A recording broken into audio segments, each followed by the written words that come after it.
Дорогие зрители, мы переходим к главному карду и переходим к представлению пары бойцов. Хума-арена, давайте дадим громче поддержку. Вас не слышно? В синем углу октагона спортсмен из Узбекистана. Ему 21 год, рост его 108 сантиметров. Вивак ТВ 2 победы без поражений. Из Узбекистана on the blue corner. Давайте громче поприветствуем Анвар Гоюбоев. Его соперник красный угол. Спортсмен из Таджикистана. Ему 22 года. Рост его 175 сантиметров. Вивак ТВ 4 победы при одном поражении. Он представляет стиль вольная борьба. From Tajikistan on the red corner. Джонни Бек. Джонни Авиалини. Джафоров.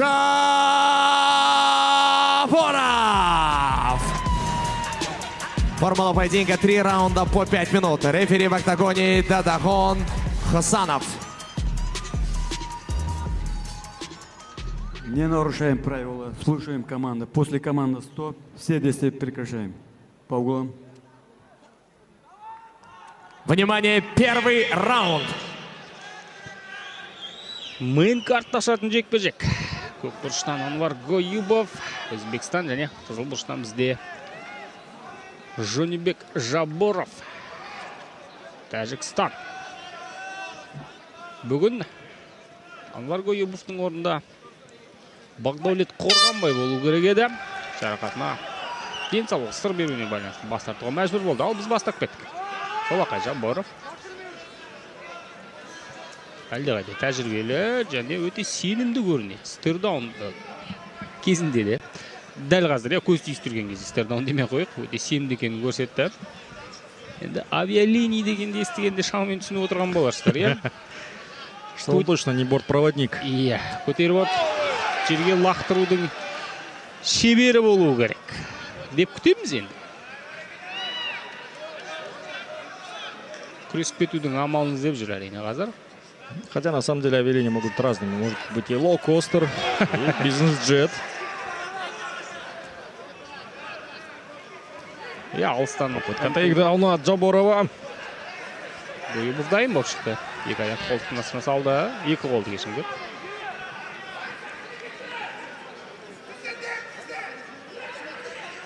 Өзі тіпті қазір.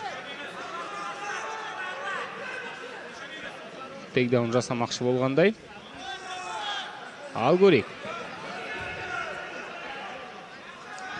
Анвар Гоюбов получил возможность, шанс проявить себя и полностью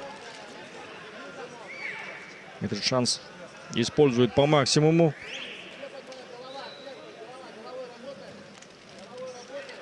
Иә, әзірше қатты бір белсенділік көріп тұрған жоқпыз.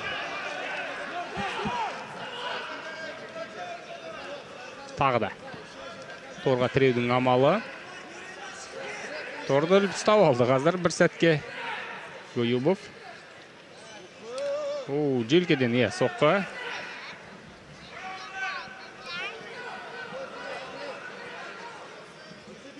Снова контрится в оппоненту сетки октагона. Енді біз бүгін мұндай күреске тойдық. Джонни Бек. Иә, торға тіреп арпа алысуды бұған дейін де бізге көрсетіп кетті. Ну, давай сравним предыдущий поединок и также файтер из Таджикистана. Иә. Здесь есть развитие дальнейших событий у сетки. Иә. Ең бастысы осы. Ары қарай шабуылды жалғастырады. Барынша белсенді болуға тырысатын анық. Иә, тейкдаун болды, бірақ тейкдаунның жалғасы болған жоқ. Да, контроля не было. Не смог зафиксировать своего оппонента. А в партере.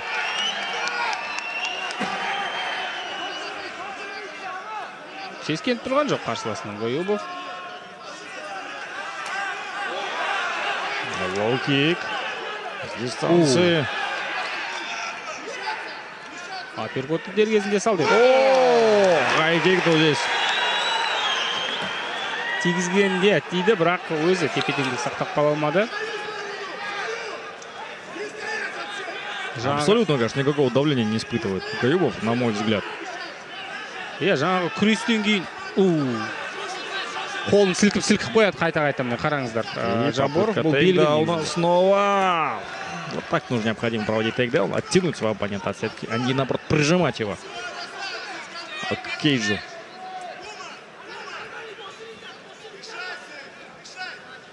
Қиналып кеткенде Жаборов, қолдарын сілкегенде сезіліп қалды. Қолдар қата бастаған болу керек. Алғашқы клинчтен кейін ақ.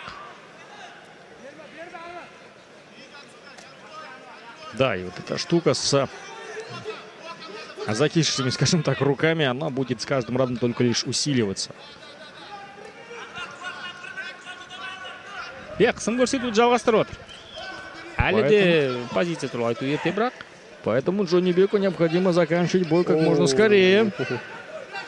Ұзаққа созылмады бірақ. Соққы жасайтын жақсы позиция алғандай еді бұл жерде.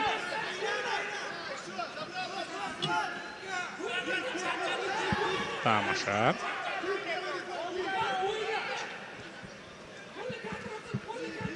«30 секунд до окончания первого раунда тем временем.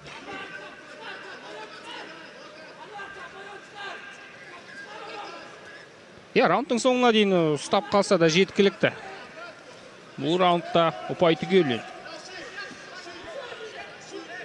Жолбек Жаборовтың.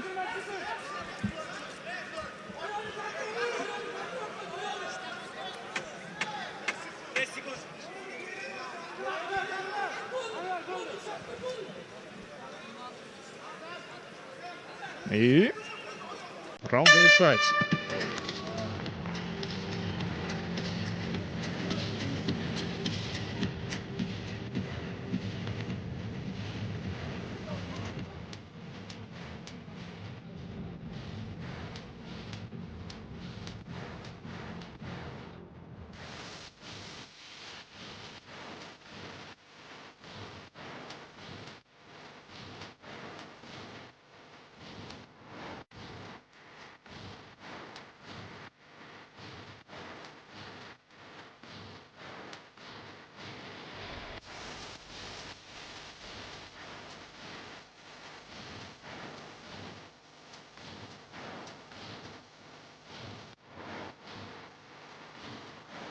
Секундантный покиньте предел октагона.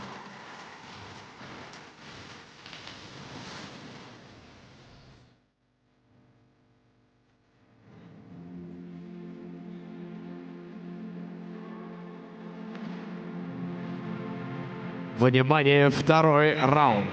Барлығы дайын. Екінші раунд. Көңіл күй көтеріңкі. Осылай бір жақсы бір көңіл күймен байқасаңыздар психологиялық қысым көрсетеді қарсыласына Джонни Бек. Енді қаншалықты әсер ететін әзірше сезілмейді Гоюбовқа. Ну, понятное дело, что Джонни Бек в этой ситуации с заменой, скажем так, Багдалета на Гаюбова рискует больше, чем Анвар.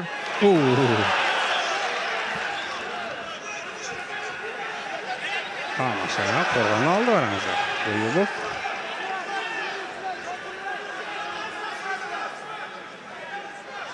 Ортаны ұстауға тырысады.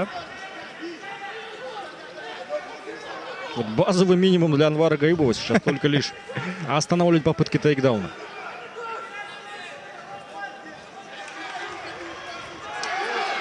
Міне өзі тіпті шабуылға көшті.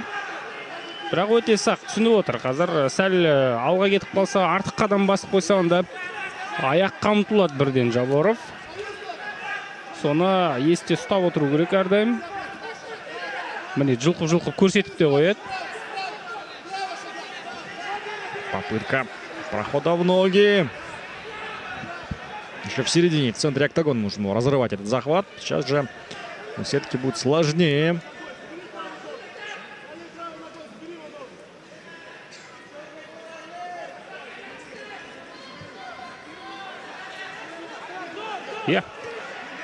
Странно, не стал дальше продолжать свою атаку. А вот, что хотел сделать Джонни Беги. Көп күш салып қойған сезгенде шығар сол жерде. Да, успешно завершает свой период.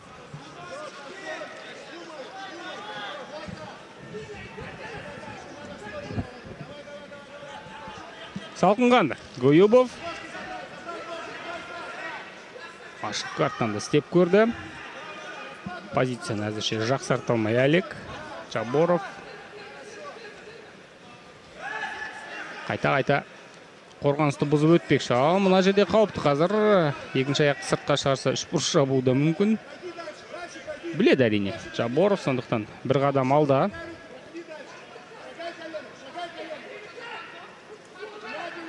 Хаугард теуге де келмейтін шығар бұл позицияны. Да, пытается пройти, улучшить свою позицию, но так или иначе ногу все равно забросил. Будет ли дальше развивать свою атаку Гаюбов?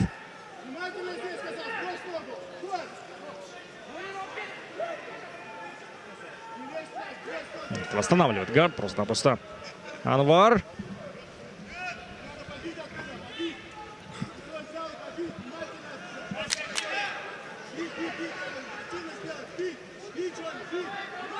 Міне тағы да. Очередная попытка. Иыққа салды. Аяқты. Арена тым дұрыс. Арена әрине Гаюбовқа жанкүйер. Бірақ Арена, возможно, только сегодня узнала о том, что Анвар Гаюбов выйдет в клетку. олай да болуы мүмкін әрине. Тіпті маунтқа шығып үлгерді, қараңыздар. Позиция полного маунта. Міне осы жерден енді біраз шабуыл жасауға болады. Арқасын беруге мәжбүр. Гаюбов бұл жерден құтылу үшін күрестің бір жетіспеушілігі бұл жерде. Кедергі болғандай. Это тревожный звоночек, очень тяжело встал и жадно поглощал воздух. Бірақ енді Джонни. Анвардың тәжірибесі жетпей тұр, шыны керек, бұны да айта отырайық. Вчерашний любитель. Казанул здесь Анвар Гаюбов. Я думаю, что, я, конечно, не вправе такие вещи решать, но вне зависимости от результата, я думаю, что Анвару необходимо дать еще шанс. Әрине. С полным, скажем так, как любят многие говорить бойцы, лагерем, с подготовкой, что бы это ни значило. Дать Анвару шанс провести еще один поединок.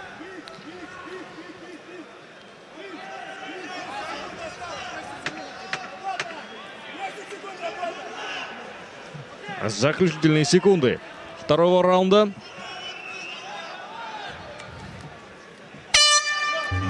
Бұл раундта да қатты ештеңе өзгерген жоқ. Жөнбек Жаборов үйреншікті мәнерде бұл раундта да алып кетті.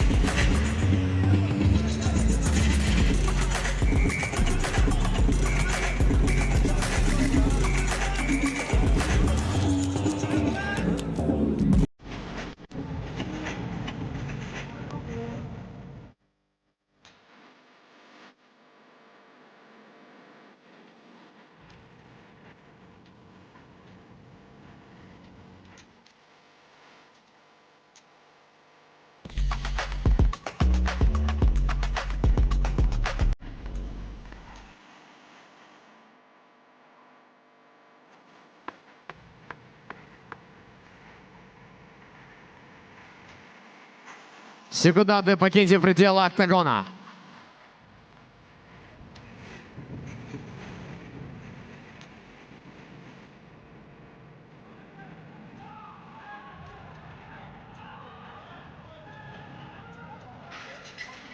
Үшінші раундта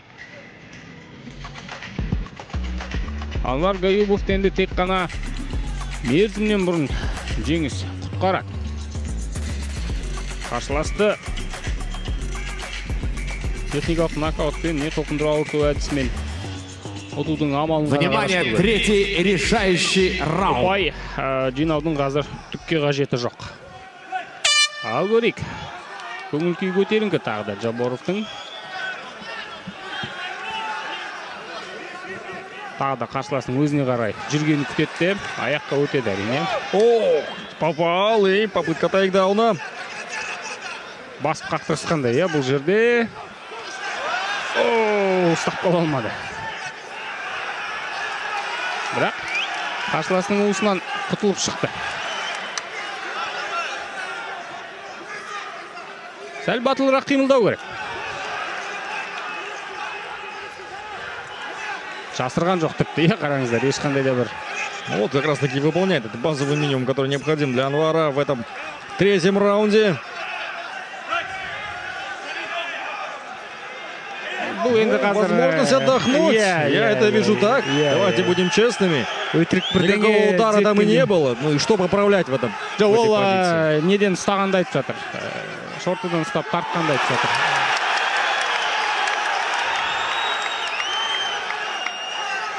Соны алға тартып қазір.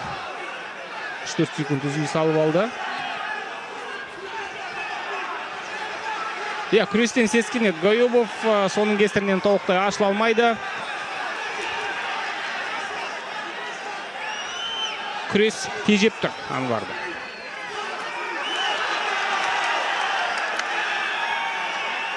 Искать необходимый финиш Гаюбову. По моим ощущениям, 2 раунда он проигрывает в этом поединке. Первый и второй. Отличная комбинация и... Очередная попытка тейкдауна. Контрит все попытки. За эти 2 минуты остановил Анвар Гаюбов. Но вот здесь не получилось. К сожалению. Добился своего Джонибек. Ары қарай позицияға жет. Енді тіпті бүйтіп жатып алатын әдеті бар қазір. Сантиметр, миллиметрлеп, кеңістік жаулаумен айналысады. Жаборов уақыт созып, қарсыласты барынша осы позицияда ұстайды, болды. Басқа ештеңе керек жоқ. Қолда тұрған жеңіс қой. Недовольны зрители в стенах Хумо-арены. Я их полностью, наверное, поддерживаю в этом. Не потому, что я там сознательно болею за Гаюбова, просто потому, что это было интересно в 3-м раунде в стойке. Бәріне қызық. Жаборовтан басқа. Жаборову это не нужно, это не надо. Он в этом плане, еще раз напоминаю, он рискует, очень сильно рисковал в целом. Понятное дело, что если бы отказался, он мог отказаться, если Бадолет слетел, но вся подготовка, вся весогонка пошла бы просто по одному месту. В любом случае, нужно было выходить.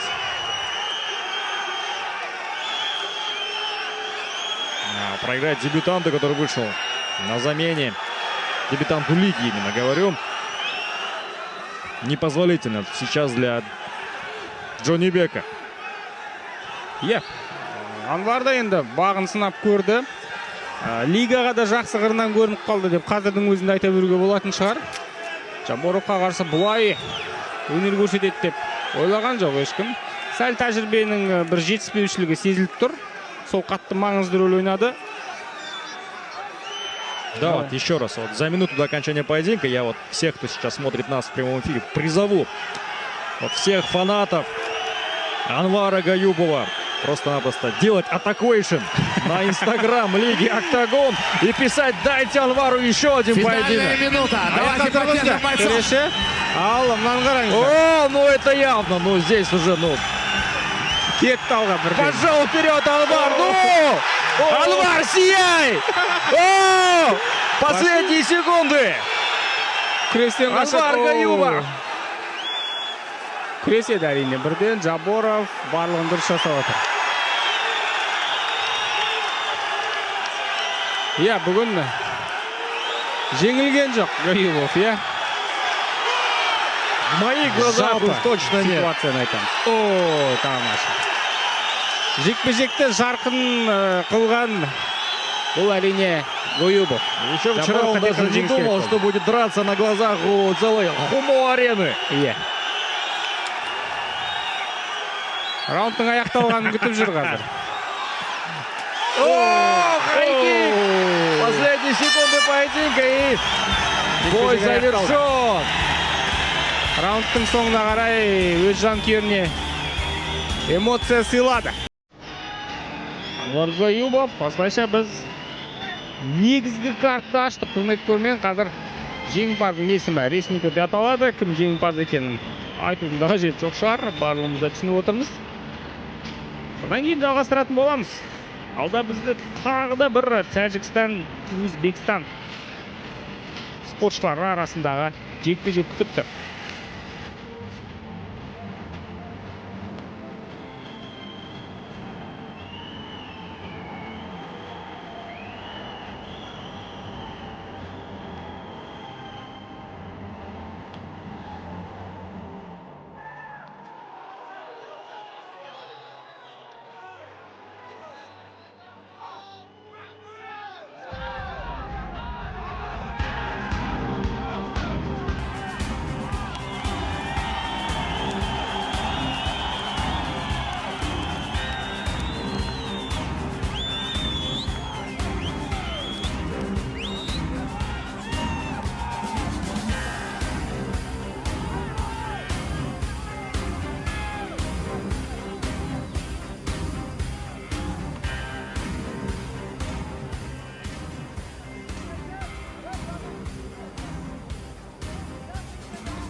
Хумарина, давайте поблагодарим бойцов, они показали зрелищный бой.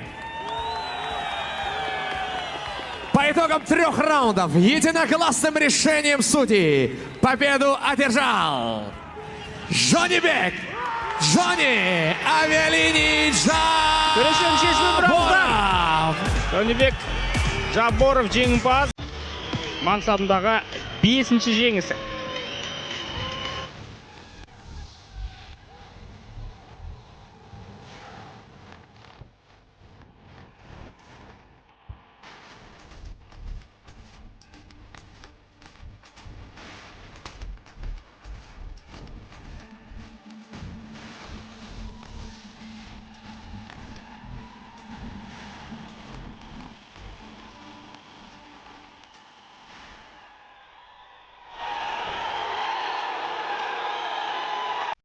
درد پای، میان، موشک و روماتیسم شما را ناراحت می کند.